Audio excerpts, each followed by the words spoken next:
What's going on, traders? Few things to talk about. We're going to get straight into it. Like, subscribe, comment your thoughts below. Let's get into the video. So today our Discord bot alerted to us that institutions are in coin calls, 300 strike calls, July 18, 2025.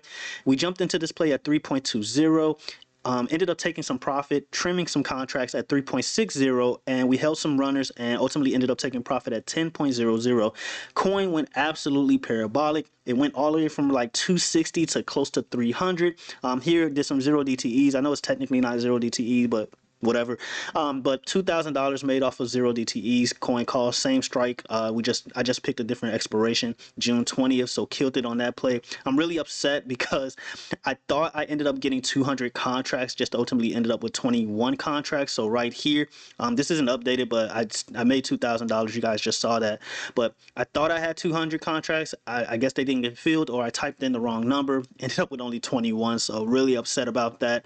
So it is what it is. Profit is profit, I guess, but I would have made such a crazy bag had those 200 contracts went through. Yeah, so kind of hurt by that, but you know, live to fight another day. This guy right here, he made $400 off hood calls. Congratulations to him. She made $154 off triple Q puts as well. This guy, he's fairly new. I think this is his first win in the group, so congratulations to him. I think he did the coin calls as well. So yeah, congratulations to Discord members. This guy right here, he's been killing it since he joined. Absolutely loving his presence in the group. He's definitely helped a lot. So I appreciate this guy right here. 100% profit as well on each one of these plays. So yeah, Discord link will be in the description below. And so a few alerts that we want to talk about here in the Discord is VIX calls. So VIX calls came in, and the 30 strike VIX calls came in for July 16th. The confidence is not high. I will say that much. I always tell Discord members to look for a confidence, AI confidence of 60% or higher. So the confidence is not high, but this is something you definitely do not want to take lightly, considering what the VIX is doing and what it looks like. So we'll talk about that in a bit. And then another interesting thing that we talked about in our last video, but it came in today again, is these IWM puts. As you guys can see, we have IWM puts for July 18th, 2025. Premium is 2.93 million. So yeah, absolutely insane. So I wanted to check Quant data to see if this is legit. And as you guys can see, if we click on this spike right here, yes, I still use Quant data. Everybody asks me that, like, are you still using Quant data? I'm just using other things that's easier to comprehend and see for Discord members and even the YouTube channel, because Quant data is pretty small, right? And I get it, it's giving you a lot of information, but as you guys can see here, they look pretty legit. So if you read options flow, let me know if you see something different. But from what I can tell so far, these IWM puts look pretty legit. Now, whether they play out or when they play out is really up in the air. But we did talk about this in the last video. We'll go over it again. But this is something you definitely want to pay attention to right along with those VIX calls. So let me know what you guys think in the comments below. But if we're looking at the Nasdaq daily time frame, right? You're still having a hard time breaking above this zone here. Let's actually zoom in a bit. But right here, this trend line, you're rejecting here, you're rejecting here, you're rejecting here, right? And then you don't necessarily have a bearish engulfing candle, but you are seeing bears try to step in and break us below 21,900. If we manage to get below 21,900, then the gates are open all over again to 21,500. And you guys know that one of my targets, or bearish targets, is 21,300. Got pretty close. We got to about 21,400 last time. But there's still a chance that we can head that low as long as we stay below this zone at around 22,000, between 22,000 and 22,300 on the Nasdaq. So still having a hard time in this area right here. Bulls are fighting, bears are fighting. I would argue that bulls are ultimately winning because bears are stepping in, but we're just not seeing a follow through, right? We're not seeing any major levels get broken through. 22K, you can argue that's a key level, but it's not much to really go crazy about or be like, oh, market crash, right? So something you want to pay attention to, ES, you know, same thing. ES having a hard time breaking above this zone. As you guys can see, NQ, ES are very much similar, right? But right here, you see the zone right here. You rejected here, you rejected here, you rejected all in this area right here, and you're rejecting again. However, you're not breaking this trend line right here. So you bounced here, right? You bounced here, and you even bounced here, and now you're just stuck within this area. You're just stuck in the middle of Narnia right now. So 60-50 is a key level here. You are below that key level as right along with 60-80. So it's very much possible that you break down. But once again, I mean, we could just keep milking this for the rest of this week. Obviously, the market is closed tomorrow, but we could just keep doing this, consolidating for the rest of the week. So not really expecting much heading into Friday. Obviously, Friday will be a big day for a lot of traders, but for me personally, I just think we're just going to maybe get some sharp move to one direction and then end up recovering. And right now, I'm leaning towards the downside, right, for Friday. I wouldn't be surprised we open up Friday some type of red. I could be wrong here. You know, we might get news tomorrow, but we open red and then ultimately ended up recovering back towards the upside. We got a little space towards the downside, towards 6,000. So nothing too crazy, nothing to go crazy about, I would argue. That's all right. So as long as we're below 6,050, key level, our next key level is 6,000, and then we managed to give up 5,990, 5,980 give or take. Then you're looking at a little bit more downside at around 5,950, 5,930. So those are your key levels that you want to look at for the ES. And so the question is, am I bearish, right? Am I ultimately bearish? Do I still think the market is going to see all-time highs, or is going to head towards previous highs? It's really tough to say, because like I said in the last video, one issue is what the SPY is doing right now, right? The SPY and the triple Qs is doing. We're slowly trickling down, but the concern is semiconductors. We'll talk about that in a bit, but when you're looking at the SPY here, like I said, you can just milk this for the rest of this week, right? I mean, historically, short weeks are bullish. Short weeks are bullish, right? So it's really tough to be bearish when you're basing, you know, part of your analysis off of historical data, which is short weeks are, you know, normally bullish, right? But we're not, you know, breaking any new levels towards the highs or anything like that. We're just ultimately consolidating, and this rising wedge is still in play as long as we stay within this range, right? So it's very much possible that we head further down. We are below a key level of 598. We actually closed below 598 on the 4-hour time frame, and you also have this bearish engulfing candle. And so your next key level here is 595. You break below 595, you're heading towards this gap fill at 593, 592, give or take, and then from there you're looking at 590. Now ultimately you want to see 590 be held. If 590 gets destroyed, guys, pack your bags. All right, don't be surprised you wake up outside of a plane in midair, no parachute.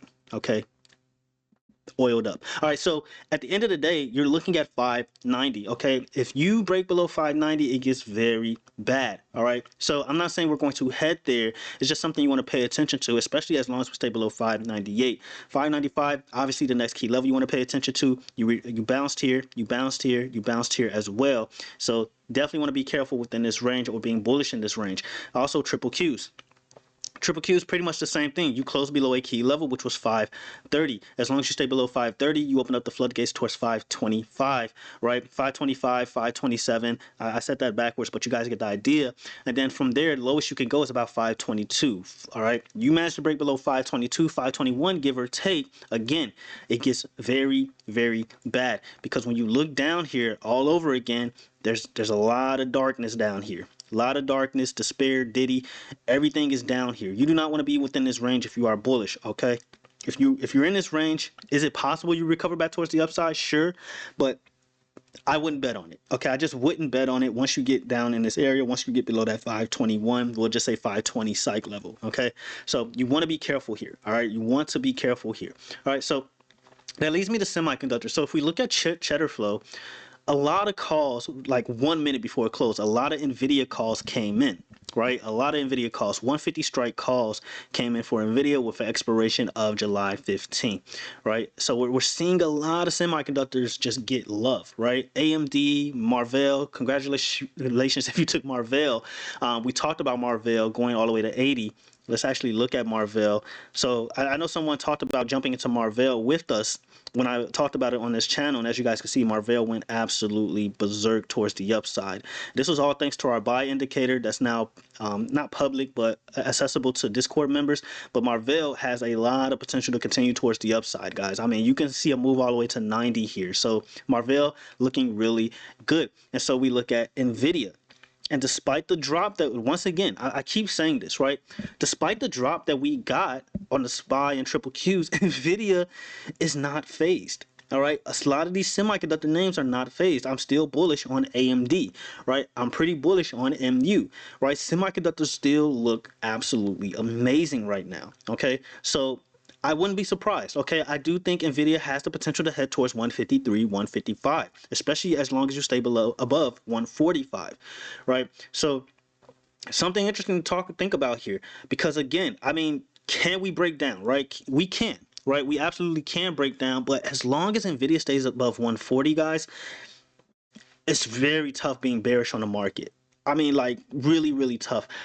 Semiconductors are really holding the market up right now, like truly holding the market up. So I don't know if they're waiting on individually bad news or anything like that, but right now you're seeing the SPY, I wouldn't say dump, but you're seeing the SPY break below key levels slowly but surely. But then you're watching Nvidia and it's just like whatever, it just keeps going up, or it just consolidates within a range between 143 and 145, ultimately not going anywhere. You look at stocks like MU looks absolutely beautiful for more upside. I would argue that MU is trying to get this gap fill going at 130, between 127 and 130, but we see in our Discord bot, or we saw in our Discord bot, that 140 calls for July or August, I believe, has been alerted for MU for the past 2 days. So again, you're seeing semiconductors get a lot of love. I mean, if we go further down here, right, AVGO, 255 calls for AVGO, right? I'm not saying it's going to play out. Nothing is guaranteed, and I don't want anyone having this idea that these bots are 100% correct. They're just helping you confirm any bias you have, right? But AVGO getting a lot of attention when it comes to these alerts as well. I mean, this is a pretty decent premium, and the confidence is over 60%, right? So you're seeing semiconductors again. You're just seeing semiconductors get a lot of love. SMH. Right, SMH is still in bullish territory. This thing is not breaking down at all, right? I don't know where everything went, but when you look at SMH, I mean, what about this looks bearish to you, right? What about this really? And then you broke above this trend, right? So you rejected here, you're above this resistance now, support right here as well, which is around 261, 260. Could be a little off, but you guys get the idea. But when you look at SMH, I mean, look at this thing.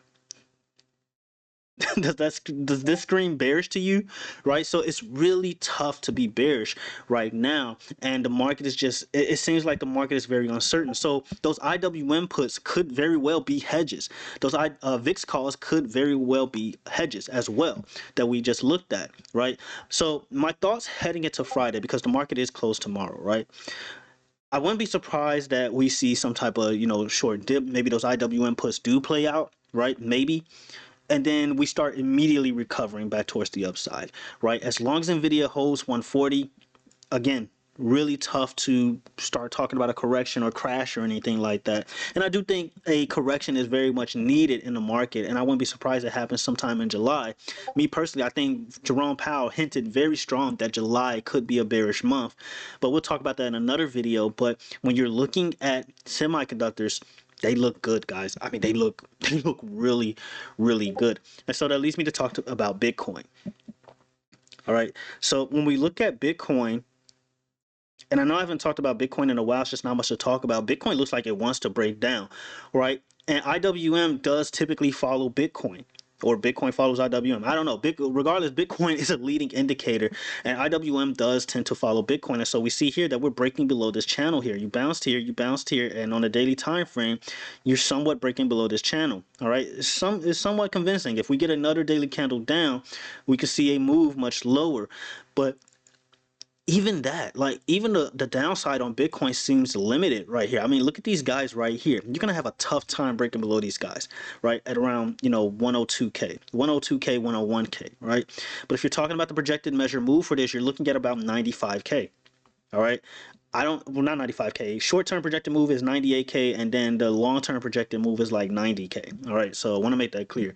So Bitcoin, very much possible that it sees more downside, but it's just tough. It's really tough believing any of this as long as semiconductors look bullish, because semiconductors has been carrying the market for the whole year. I mean, you even have a symmetrical triangle here as well that you've broken below, but again, it's tough, guys. All right, it's tough. So you guys let me know what you think in the comments below about semiconductors. Do you guys think that maybe it's, I don't know, some type of sector rotation? I doubt it. That's not that. that doesn't even make sense to say. But I don't know, the market is just being weird right now. It looks like some things want to drop, you know, specifically the SPY and triple Qs, but then you have semiconductors kind of like, nah, we're not dropping. So, you know, you guys let me know what you think in the comments below. We look at the VIX. The VIX, you know, you're just consolidating within this range, and again, you have these gaps towards the downside. Now, interesting enough, if we zoom out here, daily time frame, yeah, here we go. If we look at the daily time frame here, you're below this trend, right? You're fighting this trend line right here. So you bounced here, you bounced here, you bounced here, you bounced here, you did your little dance here, you broke above it, and then you broke back below it. So, you know, VIX looks like it wants to head further down as long as it stays within this range, and it can possibly fill this gap at around 19.5 and even go as low as 18. I mean, it's creating space for that to happen, right? As long as it keeps consolidating here, it creates space to fill this gap and then possibly bounce from there, right? So that's something you want to pay attention to as well. This is why I'm leaning towards the idea that we may see a spike in the market in one direction, and then it just immediately recovers in the opposite direction.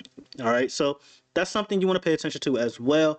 Let me know what you guys think. In conclusion, guys, heading into tomorrow, obviously the market is closed, but one thing you want to pay attention to is semiconductors. All right, as long as Nvidia is holding 140, I wouldn't be too bearish on the market. Okay, simple as that. I wouldn't be overly bearish on the market just yet. All right, as long as Nvidia is holding 140. All right, once Nvidia gives up 140 and actually holds, then that's when you start panicking, or, you know, doing what you need to do in order to keep your account safe. All right, so these are the main things you want to pay attention to. Nvidia, your key levels on the SPY, which is 590. We look at the SPY 590, and you want to pay attention to the triple Qs at 522. As long as those key levels hold, despite if we see downside Friday or whatever next week, even if we see downside coming into Friday, as long as Nvidia holds, or semiconductors hold in general, as long as SPY holds these key levels, as long as triple Qs holds these key levels, it's safe to be bullish in my opinion, or safe to continue to be bullish in my opinion. We can easily just do one of these, boom, we're back. All right, so you guys let me know what you think in the comments below. I will make another video tomorrow kind of updating things, and we'll see what happens from there. But until the next video, traders, have you a good one.